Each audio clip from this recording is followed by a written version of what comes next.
Yes. चलो आओ, आज फिर से अपन वेलकम करते हैं अपने इस यूट्यूब चैनल पे जहाँ पे आप सीख रहे हैं केमिस्ट्री। और चैनल का नाम है जिनोन क्लासेस जयपुर। तो सभी का वेलकम है इस चैनल में, और मैं चाहता हूँ कि आप जो भी वीडियो देख रहे हैं वो पूरा वीडियो देखें, कॉन्सेप्ट को अच्छे से समझें। क्योंकि जब तक कॉन्सेप्ट को अच्छे से नहीं समझोगे तो बच्चों कुछ नहीं समझ में आएगा, कुछ नहीं समझ में आएगा। अगर चीज़ों को समझना है तो वीडियो को पूरा देखना है, एंड तक देखना है, स्किप नहीं करना है। क्योंकि कोई भी एक बात अगर मिस हो गई तो समझो कॉन्सेप्ट की धज्जियाँ उड़ गई। ठीक है, तो आज अपन अपने केमिकल काइनेटिक्स में ऑर्डर ऑफ रिएक्शन बात करने के बाद में अगला टॉपिक ले रहे हैं, molecularity of reaction. Very good.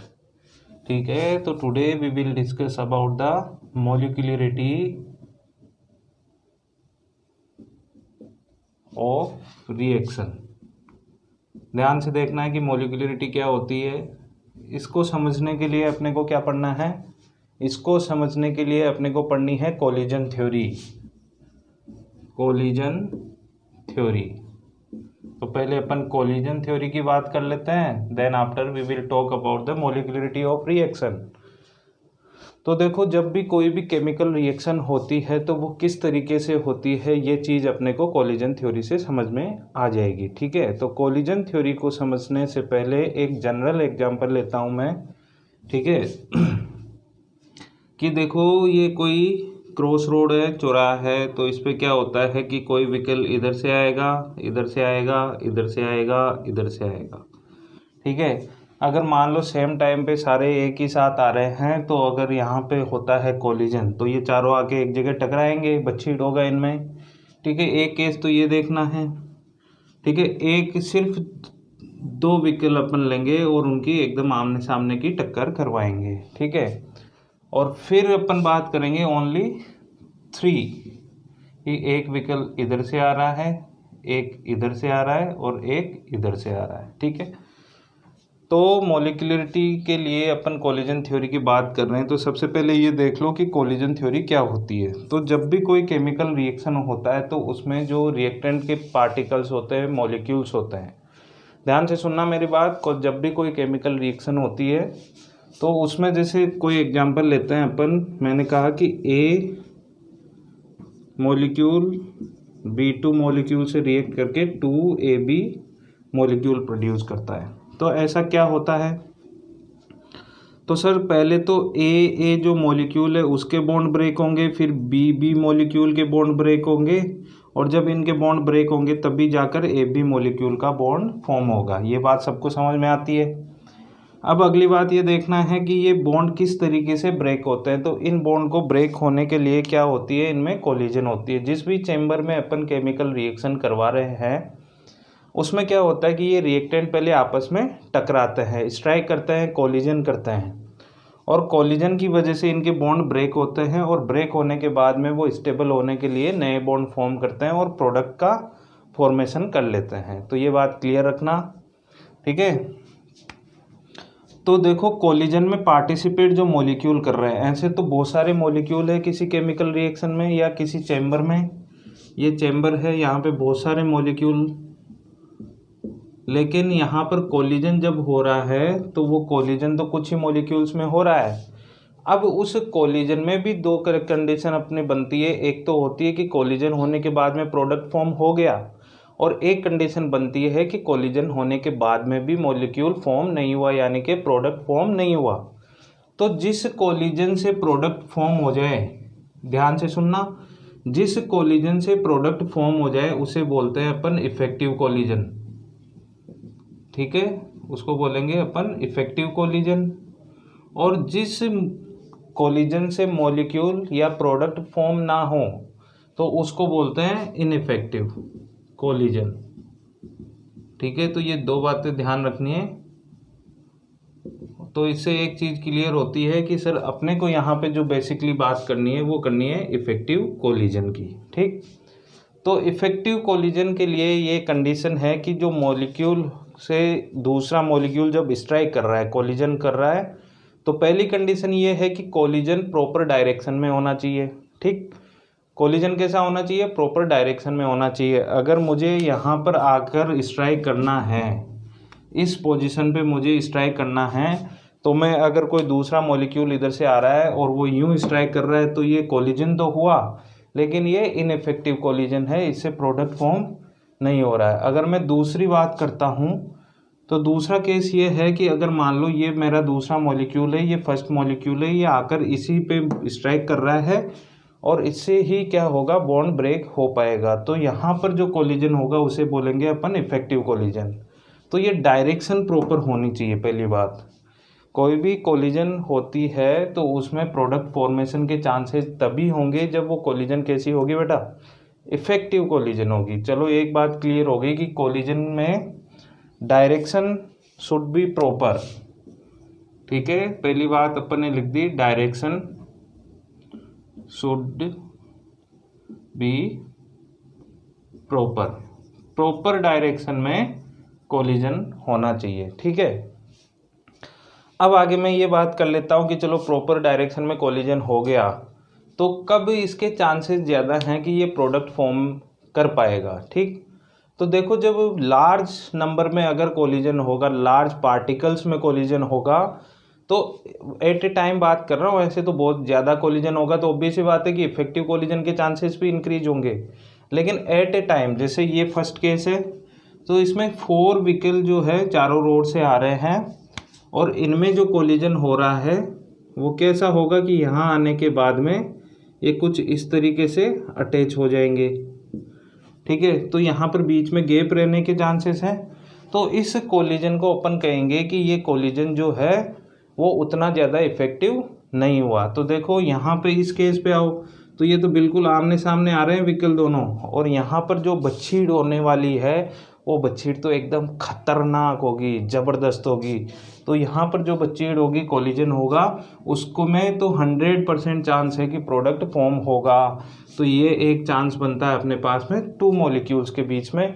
और एक अगर बात करें 3 की, 3 मॉलिक्यूल जब आपस में स्ट्राइक करते हैं तो भी सर इससे तो चांसेस यहाँ पे कम है, लेकिन फिर भी यहाँ पे चांसेस हैं कि ये कोलिजन इफेक्टिव हो सकता है। लेकिन जैसे 4 व्हीकल की बात करें, 4 व्हीकल की या इससे ज़्यादा की बात करें तो वहाँ पे चांसेस ऑफ इफेक्टिव कोलिजन क्या हो जाएगा, डिक्रीज हो जाएगा।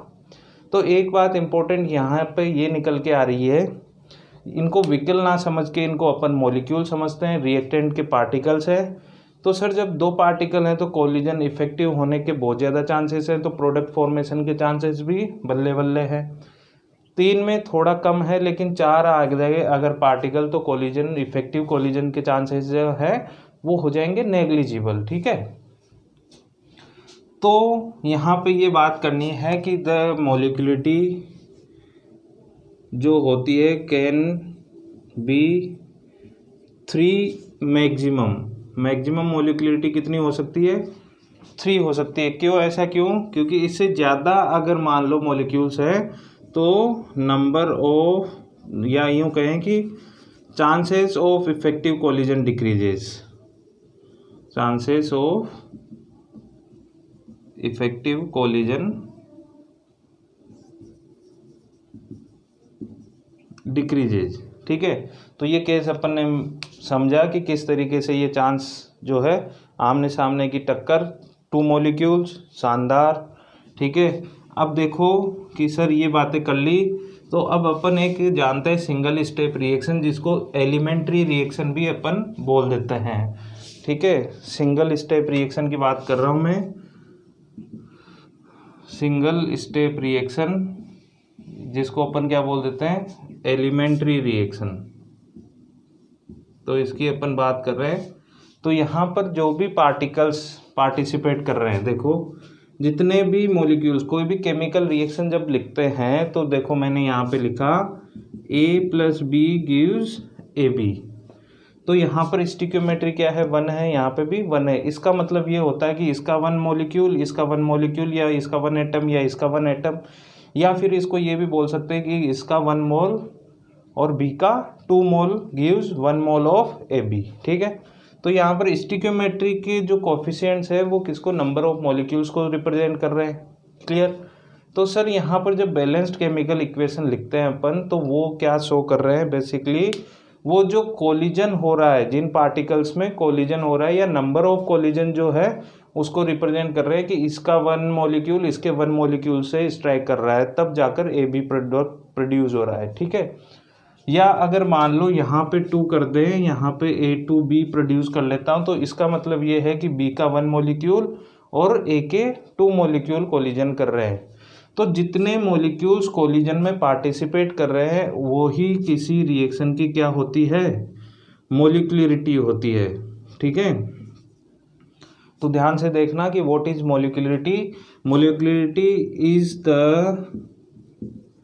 नंबर ऑफ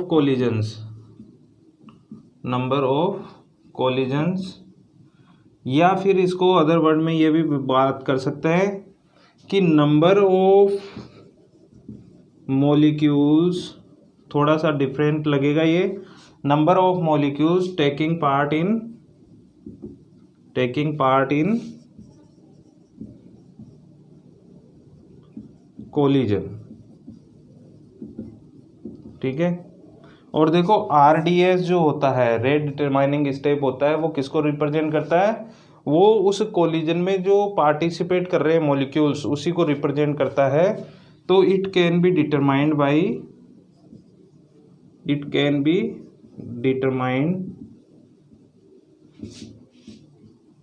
बाई RDS, ठीक है। ये बात भी आपको ध्यान रखनी है मॉलिक्यूलरिटी के बारे में। अब अगर और मैं इसके बारे में बात करूं तो मॉलिक्यूलरिटी में जो होती है वो 0 कभी नहीं हो सकती, ध्यान रखना, नेवर बी 0, क्योंकि अगर जब भी आप मान लो किसी रिएक्शन की बात कर रहे हो तो वहाँ पे ऐसा नहीं है कि 0 रिएक्टेंट लेकर आप रिएक्शन करवा लोगे, श्योर है कि कुछ ना कुछ पार्टिकल्स वहाँ पे आपको लेने ही पड़ेंगे, कुछ मॉलिक्यूल्स, तो ये कभी भी 0 नहीं हो सकती। एंड नेवर बी नेगेटिव, ठीक है, ये कभी भी नेगेटिव नहीं होती है, ठीक है, ये भी ध्यान रखना है। और साथ में एक और बात याद रख लो, नेवर इन फ्रैक्शन, देखो ये कभी भी फ्रैक्शन में भी नहीं होती है, तो फिर बची क्या, और ये होती है हमेशा इन नेचुरल नंबर, या मैं कहूँ कि सिर्फ होल नंबर होती है 0 को छोड़ के, तो ओनली 1 2 3 मतलब होल नंबर, ये कैसी होती है, होल नंबर होती है, पॉजिटिव होती है, 0 नहीं होता है। साथ में ये भी मैंने कंडीशन अभी आपको बताई थी कि मैक्सिमम कितनी हो सकती है, तो मैक्सिमम 3 हो सकती है, उससे ज़्यादा फिर जो है कोलिजन के चांसेस जो है, इफेक्टिव कोलिजन के चांसेस डिक्रीज हो जाते हैं, ठीक है। अब देखो जब मैं बात करता हूँ एलिमेंट्री यानी सिंगल स्टेप रिएक्शन की, तो वहाँ पे तो जो ऑर्डर ऑफ रिएक्शन है और जो अपनी मॉलिक्यूलरिटी ऑफ रिएक्शन है वो क्या हो सकते हैं, सेम हो सकते हैं, इक्वल हो सकते हैं। लेकिन जब बात करें अगर मान लो किसी कॉम्प्लेक्स रिएक्शन की, तो देखो क्या हो सकता है कि कॉम्प्लेक्स रिएक्शन में जो अपन रेट ऑफ रिएक्शन लिखते हैं वो तो RDS से लिखते हैं, तो वहाँ पर टोटल नंबर जो पार्टिकल्स के कोलिजन में पार्टिसिपेट कर रहे हैं या जो स्टोइकियोमेट्रिक कोफिशिएंट है उनका सम तो क्या हो जाएगा, मॉलिक्यूलरिटी ऑफ रिएक्शन हो जाएगा। लेकिन जब ऑर्डर ऑफ रिएक्शन बात करते हैं तो कल अपन ने देखा था कि किसी की रेस्पेक्ट में ऑर्डर ऑफ रिएक्शन 0 भी हो सकता है, ठीक है, तो वहाँ उस केस में ऑर्डर ऑफ रिएक्शन और मॉलिक्यूलरिटी में क्या आ जाएगा, डिफरेंस आ जाएगा। तो डिफरेंस आ जाता है तो उस केस में जो रिएक्शन होती है उसको बोलते हैं सूडो ऑर्डर रिएक्शन, ठीक है। तो सबसे पहले कुछ एग्जांपल्स में मॉलिक्यूलरिटी के लेता हूँ। मैंने कहा N2 + 3H2 gives 2NH3, तो यहाँ पे मॉलिक्यूलरिटी कितनी हो जाएगी सर, 1 + 3 4 हो जाएगी। आगे बात करें, अगर एक और एग्जांपल लेते हैं, मैंने कहा A2 + 2B gives 2AB, तो यहाँ पे एक मॉलिक्यूल तो A2 का है, तो 1 + 2 एटम्स किसके हैं, B के, तो टोटल कितना 3। तो ये तो क्या फाइंड कर सकते हैं अपन इजीली, मॉलिक्यूलरिटी। तो सीधा ये बात है कि जो कोई रिएक्शन दे रखी है बैलेंस्ड केमिकल रिएक्शन, और उसमें जो होता है कि वहाँ पर स्टोइकियोमेट्रिक कोफिशिएंट जो होते हैं उनका सम जो होता है वही क्या होता है, मॉलिक्यूलरिटी होता है, ठीक। लेकिन जब बात करते हैं अपन किसकी, ऑर्डर ऑफ रिएक्शन की, तो ऑर्डर ऑफ रिएक्शन में तो सर चेंज हो सकता है प्रोग्राम। तो अभी देखो एक एग्जांपल लेते हैं और बात करते हैं। मैंने कहा कि सी लेवल पे अगर मैं बात करूँ, सी लेवल यानी कि समुद्र के तल पे बात करते हैं, तो वहाँ पर हाइड्रोजन की रिएक्शन अगर क्लोरीन से करवाते हैं तो वो देता है आपको 2HCl। ठीक है, अब यहाँ पर H2 भी एक्सिस में लेना पड़ता है आपको और Cl2 भी एक्सिस में लेना पड़ता है। तो यहाँ से मोलिकुलरिटी की अगर मैं बात करता हूँ, मोलिकुलरिटी, तो ये तो कितनी हो जाएगी 1 + 1 2। लेकिन जब ऑर्डर ऑफ रिएक्शन की बात करें तो देखो R यहाँ पे लिखेंगे अपन K और H2 और Cl2। लेकिन कल ही अपन ने बात करी, लास्ट वीडियो में अपन ने बात करी कि यहाँ पर जब पावर किसी का कॉन्सेंट्रेशन एक्सिस में होता है तो 0 लेना है। तो यहाँ से ऑर्डर ऑफ रिएक्शन जो आ रहा है वो क्या आ रहा है 0। तो ऑर्डर ऑफ रिएक्शन यहाँ पे आ रहा है 0, लेकिन मोलिकुलरिटी क्या आ रही है 2। तो यहाँ पर डिफरेंट आ रहा है order of reaction and molecularity में। तो इस वजह से इस रिएक्शन को अपन कहेंगे सूडो जीरो ऑर्डर रिएक्शन। ठीक है, अगर ऑर्डर आ रहा है 0 तो सूडो जीरो ऑर्डर रिएक्शन, अगर ऑर्डर 1 आ रहा है मोलिकुलरिटी कुछ अलग है तो सूडो फर्स्ट ऑर्डर रिएक्शन, और अगर मान लो ऑर्डर आ रहा है 2 और मोलिकुलरिटी आ रही है कुछ अलग तो उसे बोलते हैं pseudo second order reaction. Clear है? तो इस तरीके से अपन बात कर सकते हैं कि sir order of reaction and molecularity of reaction जो है दोनों अलग अलग चीज़ें हैं।